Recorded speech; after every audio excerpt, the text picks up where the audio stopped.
안녕하세요 시청자 여러분, 이시타파 추봉입니다.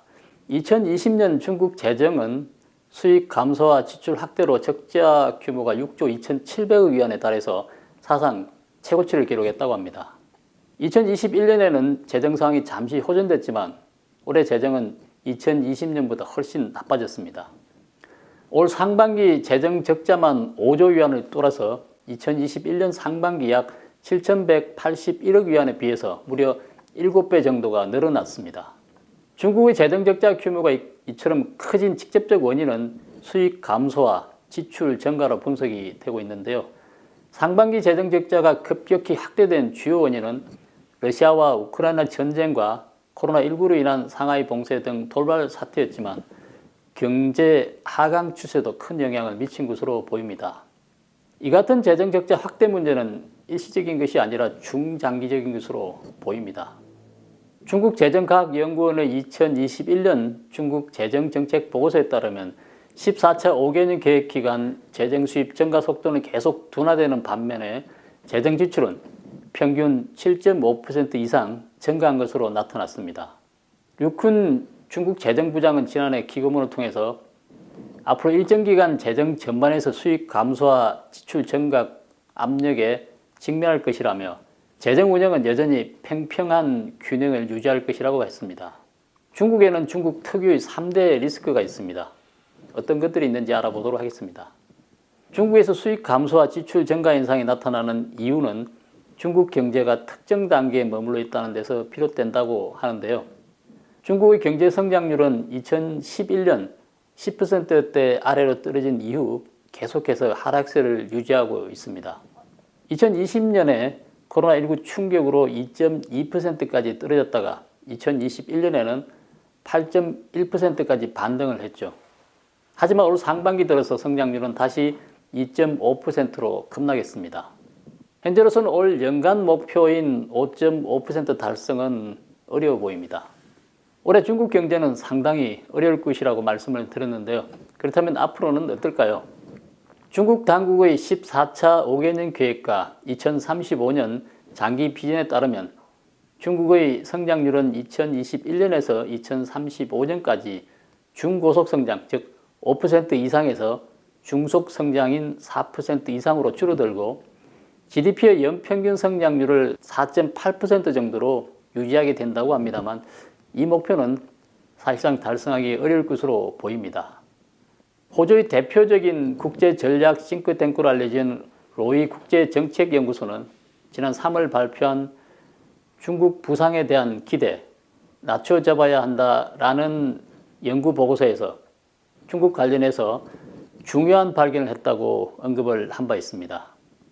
보고서에 따르면 중국은 인구 감소, 자본 집약적 성장의 한계, 그리고 생산성 성장의 점진적인 둔화로 인해 장기적으로 상당한 성장 둔화를 경험할 가능성이 높고 또 지속적인 강범위한 정책 성공에도 불구하고 우리의 기준선 예측에 따르면 연간 성장률은 2030년까지 약 3% 그리고 2040년까지 2%로 둔화될 것이며 지금부터 2050년까지 전체 평균치는 2 내지 3%라는 예측을 내놓고 있습니다.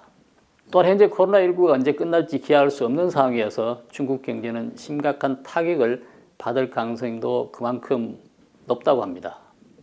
중국 경제는 지난 수십 년 동안 고속 성장을 해왔지만 세 가지 근본적인 문제를 해결하지는 못하고 있습니다. 우선 산업 기반을 제대로 다지지 못했다는 점입니다. 중국은 많은 핵심 부품과 중간재를 여전히 외국의 수입에 의존하고 있죠. 또 전 국민 사회보장 시스템을 구축하지도 못했고 마지막으로는 환경을 보호하지 못했다는 점입니다.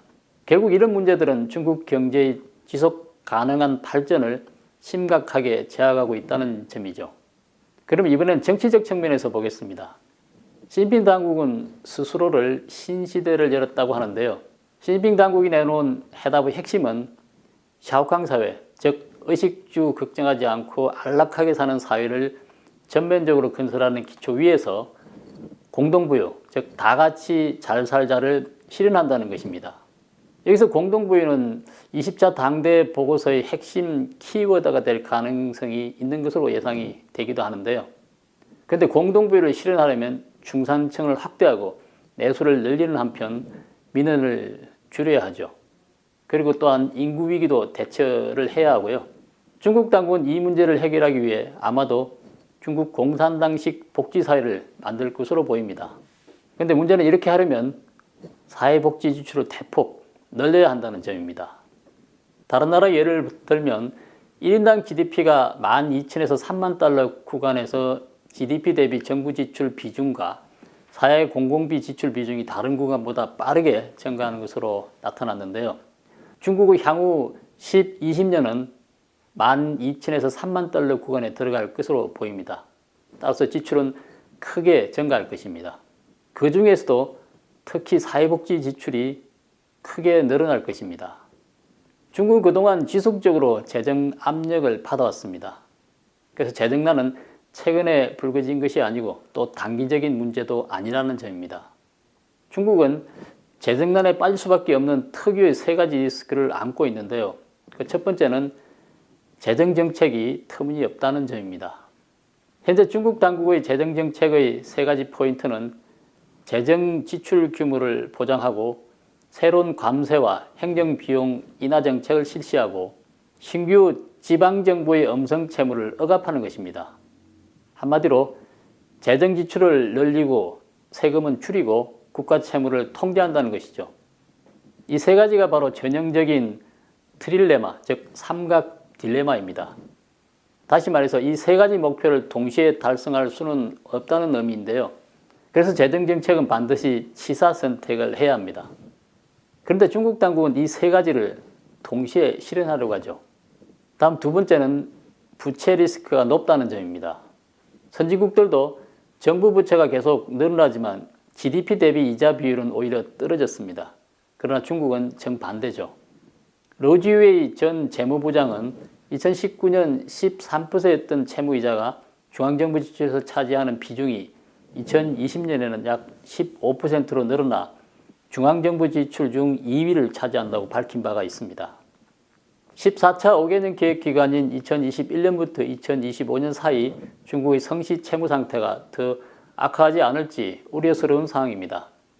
전체 성시 중 4분의 1이 재정 수입 절반 이상을 채무원리금 상환에 사용할 것으로 예상이 되고 있습니다. 다음 세 번째는 지방정부가 수탈로 재정 적자를 메우고 있다는 점입니다. 경제가 둔화되는 상황에서 말단 권력은 적자를 메우기 위해 윤활제, 즉 경제활동을 촉진하는 부패에서 약탈의 손, 즉 약탈의 목적으로 하는 부패로 그 부패 형태가 변할 수 있다는 분석도 나오고 있습니다.